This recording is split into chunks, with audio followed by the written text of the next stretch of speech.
Bienvenidos a un nuevo vídeo del curso 0 de Física. Tras analizar en vídeos anteriores la ley de Coulomb, el concepto del campo eléctrico y la ley de Gauss, vamos al último conceptos importantes de este tema, que son el de la energía y el potencial electrostático. Imaginaros que yo tengo un campo eléctrico creado por una carga positiva, representado por estas líneas en dirección radial, y yo tengo aquí otra carga positiva, y lo que hago es aplicar una fuerza sobre ella, ¿sí? Al aplicar esta fuerza, este objeto cargado va a empezar a moverse hacia la izquierda. Vamos a analizar qué ocurre durante ese movimiento. Una vez que he cesado mi impulso, mi fuerza de contacto, ya esa fuerza no está actuando. El objeto va a empezar a moverse hacia la izquierda con una cierta velocidad. Pero a medida que se mueve hacia la izquierda, sufre una fuerza eléctrica de repulsión, porque las dos cargas eran del mismo signo. Luego las fuerzas son repulsivas. Esta fuerza eléctrica, por tanto, va a ir frenando a la partícula. Como el movimiento y la fuerza son en sentidos contrarios, el trabajo es negativo. El trabajo que está realizando la fuerza eléctrica es negativo durante este movimiento. A medida que la carga avanza, se va a ir frenando y alcanzará finalmente una posición en la que su velocidad sea cero, pero en la que la fuerza eléctrica, por supuesto, sigue actuando. Y por tanto ahora el objeto va a empezar a acelerar hacia la derecha. A medida que se mueve hacia la derecha, ahora la fuerza y el desplazamiento van en la misma dirección y sentido, y por tanto el trabajo va a ser positivo. Si me fijo, cuando la partícula llega justo a la misma posición que estaba cuando partió, y mido ahora las velocidades que tenían cuando partió y justo cuando vuelve a este punto, resulta que voy a observar que la velocidad es la misma. Según vimos en nuestros temas de mecánica, siempre se cumplía que el trabajo que ejercía una fuerza, en este caso la eléctrica, era igual a la variación de la energía cinética. En esta situación en la que la partícula ha partido de este punto con una cierta velocidad, ha hecho este movimiento y luego ha vuelto hasta aquí, fijaros que no ha habido variación de energía cinética, por lo que hemos comentado si uno hiciera esto experimentalmente. Y por tanto tenemos que deducir que el trabajo total que ha hecho la fuerza eléctrica en este camino es cero. Esto era de hecho una propiedad que les ocurría a las fuerzas conservativas, que el trabajo era cero si la trayectoria era cerrada, y en este caso efectivamente el punto inicial y final son el mismo. Podemos por tanto intuir de esta demostración sencilla o de esta ejemplificación sencilla que la fuerza eléctrica y el propio campo eléctrico son conservativos. Esto no es una demostración como tal, como tampoco lo demostramos formalmente cuando hablamos de la fuerza elástica o la fuerza gravitatoria para ver que eran conservativas, pero nos da una idea de que efectivamente es así. Fijaros que esto que hemos planteado aquí, en el fondo no es diferente a lo que ocurre cuando efectivamente tú comprimes un muelle. Si yo desde esta posición ahora comprimiera un muelle y luego el muelle se estirara, recuperaría su posición. Si yo, por ejemplo, lanzara un objeto hacia arriba, también estaría moviéndose en contra de la fuerza gravitatoria y luego caería. Son situaciones exactamente análogas a las que hemos planteado en este problema para la fuerza eléctrica.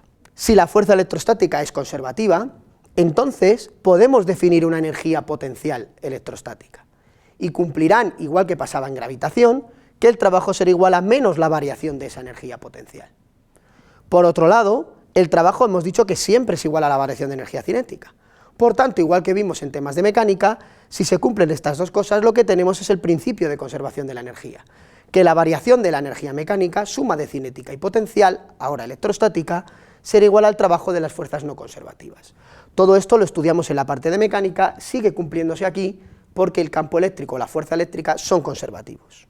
Bien, vamos a calcular ahora qué expresión tiene esa energía potencial, solo para el caso más sencillo, que es el de cargas puntuales.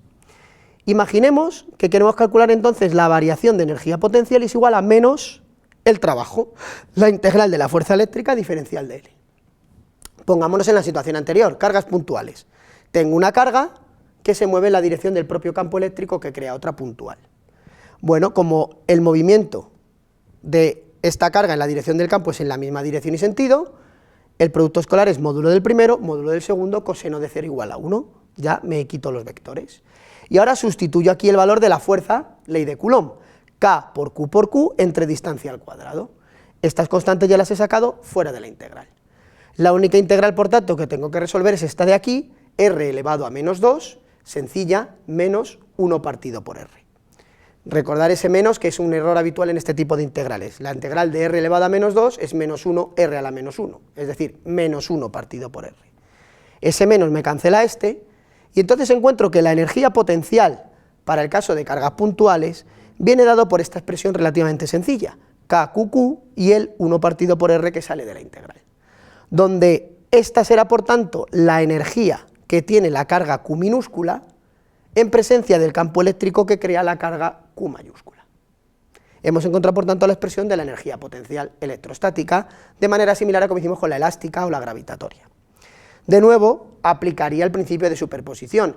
Si yo quiero calcular la energía que tiene una carga en presencia del campo que crean otras, simplemente tengo que añadir términos y seguir sumando el efecto de cada una de ellas. Analicemos entonces otra vez el ejemplo. Fijaros, cuando la carga venía hacia la izquierda, decíamos que el trabajo que ejercía la fuerza eléctrica era negativo, y que además se iba frenando, es decir, la energía cinética estaba disminuyendo. Claro, lo que está ocurriendo entonces a medida que va a la izquierda es que la energía cinética disminuye, pero está aumentando la energía potencial para que la energía total se conserve, suma de las dos. Al contrario, en el movimiento de abajo, cuando ya va hacia la derecha, lo que está ocurriendo es que decíamos que la fuerza eléctrica ejerce un trabajo positivo, y que de hecho estaba aumentando la velocidad ahora hacia allá, había una variación de energía cinética positiva. Claro, si la energía total se tiene que conservar, esto implica que la energía potencial está disminuyendo. Luego fijaros, como conclusión interesante de esto, cuando una carga se mueve positiva, se mueve en la dirección del campo, lo que está ocurriendo es que está disminuyendo su energía potencial. A cambio estará aumentando su energía cinética. Una vez que hemos visto el concepto de energía potencial, análogo a lo que vimos con elástica y gravitación, vamos al concepto de potencial. Vamos a hacer algo análogo a lo que hemos hecho antes. Antes cogíamos la fuerza, según la ley de Coulomb, y vimos que si dividíamos entre la carga que sufre el efecto del campo, lo que me quedaba era precisamente ese campo, para tener una propiedad que dependía solo de la carga que crea el campo y no de la carga que lo sufre. Aquí vamos a seguir la misma idea. La energía potencial de la carga Q minúscula en presencia del campo que crea Q mayúscula, hemos visto que tiene esta expresión. Igual que antes, lo que hacemos es dividir la energía por la carga que lo sufre. Esta magnitud, la energía entre la carga, nos da un valor que denominamos el potencial eléctrico, que ya solo depende de la carga que está creando el campo. Igual que el propio campo dependía solo de esa carga, el potencial depende solo de esa carga. Y sin embargo, si yo pongo ahí otra carga, sufre sus efectos, una fuerza o adquiere una energía potencial. Esto es lo que denominamos el potencial eléctrico, que para cargas puntuales, por tanto, tiene esta expresión también muy sencilla y que también le aplica el principio de superposición. En cuanto a las unidades, bueno, la energía potencial era una energía, eran julios, la carga se mide en coulombios, pues el potencial se mide en julios entre coulombio, que es lo que denominamos voltios. Y ahora fijaros, teníamos en nuestra transparencia anterior esta expresión, que el trabajo era igual a menos la variación de energía potencial, y el trabajo era la integral de fuerza por distancia, ¿no? F diferencial de L, la integral. Bueno, si dividimos por Q las dos expresiones, U entre Q es el potencial, entonces en vez de diferencia de energía, tendré diferencia de potencial. El menos lo paso al otro lado, y si divido la fuerza también entre Q, lo que tenía era el campo eléctrico, E diferencial de L. Encontramos, por tanto, esta expresión, que va a ser muy útil a la resolución de problemas, que nos dice que la diferencia de potencial entre dos puntos es igual a menos la integral del campo eléctrico diferencial de L. Fijaros que esta integral en el fondo es el mismo tipo de integral que con el trabajo. El trabajo aquí en vez de E era F, pero es la misma idea. Estoy proyectando el campo eléctrico en la dirección del movimiento y sumando. Y si lo integro a lo largo de todo el movimiento, lo sumo a lo largo de todo el movimiento, lo que me da es la diferencia de potencial entre esos dos puntos. Fijaros, volviendo un poco a la idea de antes, ¿qué pasa si yo tengo una carga que se mueve del punto A al punto B debido a un campo eléctrico que va hacia la derecha? Bueno, analicemos esta expresión. En esta situación, si la carga se mueve en la dirección del campo, E y diferencial de L son paralelos, esta integral será positiva, pero tiene un menos delante. Eso significa que todo el elemento este será negativo. Eso significa que el lado izquierdo tiene que ser también negativo. Es decir, que el potencial en el punto A será mayor que en el punto B. El potencial inicial es mayor que el final. Es decir, si una carga se mueve en esa dirección, está disminuyendo su potencial. Otra manera de decir esto, que se queda bastante en la memoria y es bastante útil, es pensar que el campo eléctrico siempre apunta en la dirección en la que disminuye el potencial, ¿de acuerdo? Si vemos una línea de campo eléctrico hacia allá, significa que el potencial está disminuyendo en esa dirección y sentido. Esta es una idea importante a la hora de entender luego algunas cuestiones y problemas. Vamos a terminar con la idea de las superficies equipotenciales. Igual que representábamos los campos a través de líneas, a veces resulta útil representar aquellos lugares del espacio en los cuales el potencial toma un valor constante. Por ejemplo, imaginemos una carga puntual. El campo tiene esta expresión. Si yo digo, ¿en qué puntos del espacio este potencial toma un valor constante? Que es la definición de superficie equipotencial.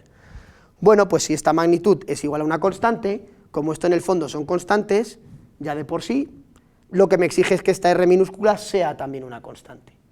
¿Y qué región del espacio es aquella en la que la distancia al origen es una constante? R es constante, esferas.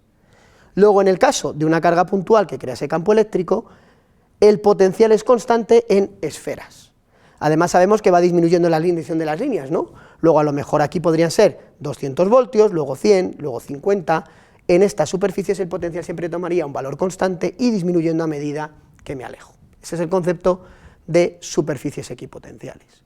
Aquí tenéis casos más complejos, por ejemplo las superficies de un dipolo, que ya no son esferas, son círculos más o menos, pero que luego se van deformando, transformándose en elipses, y es una situación realmente muy complicada de calcular, ¿de acuerdo? Solo lo ponemos como un ejemplo.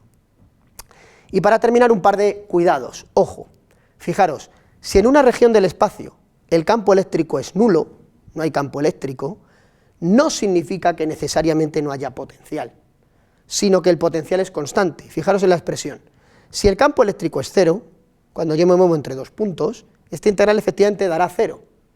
Pero eso no significa que no haya potencial, lo que significa es que el potencial no cambia.